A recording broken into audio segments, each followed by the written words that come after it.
The Nikon AF-S 58 f1.4G is a specialty Nikon lens made to deal with sagittal coma flare.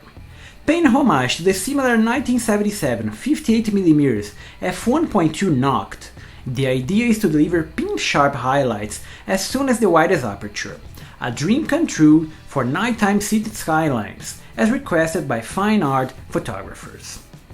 At 85 by 70mm of 385 grams of mostly plastics, yes, an all-plastic $1,700 lens, the first thing we notice on the 58 f1.4G is Nikon's legendary ease of use.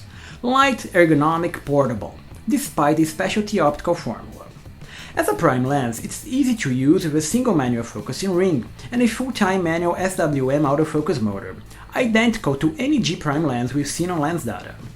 The plastic exterior is also great to handle, more durable than vintage AIS era all-metal peers, also lighter than most of its high-end peers from Canon or Sigma. Actually unmatched by those, as they don't explicitly deal with sagittal coma flare. Inside, Nikon adds the silent wave motor, using quiet rings to drive the whole focusing group back and forth, precise and easy to use as any Nikon G lens we've already seen. Here tested mainly with the full-frame D750, it misses focus only when I selected the wrong 3D tracking mode to shoot action, instead of the AFC. But overall, no review file came out of focus, and you simply point at the subject, press the button, and the lens focuses. Also, the manual focusing ring is the best yet we've seen on a Nikon G lens, precise, without play, and sporting a full-time manual operation. This is one of my complaints for the lack of a Neo series from Nikon. We just don't really know what we're getting into mechanically, and price itself doesn't justify performance with them. But this 58mm manual focusing ring is perfect, better to extract the best of the Noct formula wide open at night. And that's it. At the front, the 72mm filter thread is huge and it sits well above the first optical element. Thus I recommend a very high quality filter to avoid flaring. Despite the built-in lens hood design, it's supplied in the box with an extra plastic hood.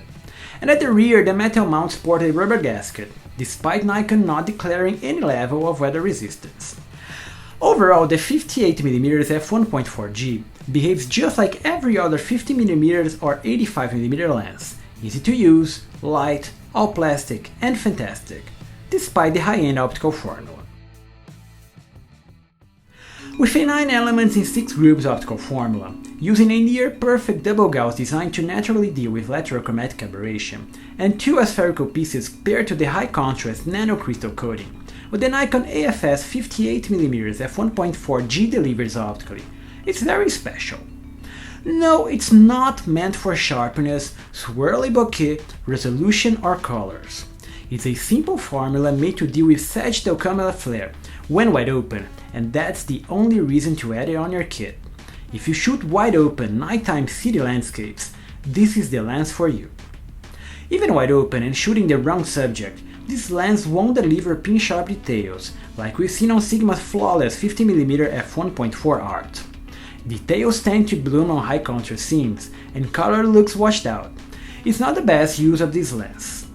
What it does right wide open is indeed the sagittal coma flare correction, that delivers pin-sharp highlights all the way to the edge of the full frame, impressive and beautiful when we compare it to non-correcting lenses. It's amazing to shoot f1.4 shots at New York's top of the rock and be presented with near-flawless files, unseen by any other brand. This is the real deal for this kind of photography. Stopping down enhances contrast on backlit shots, behaving just like the 50mm f1.4G.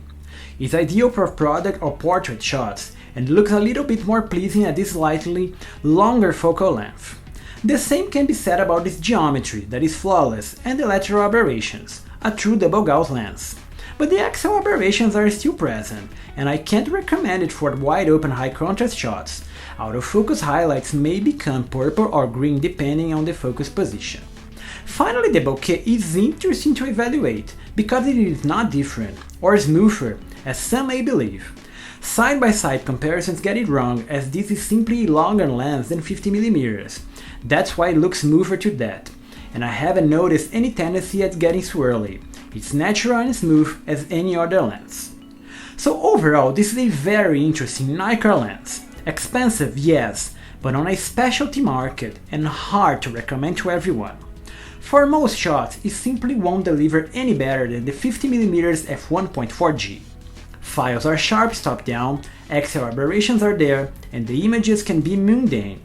But for those looking to correct for sagittal coma flare, this lens is amazing.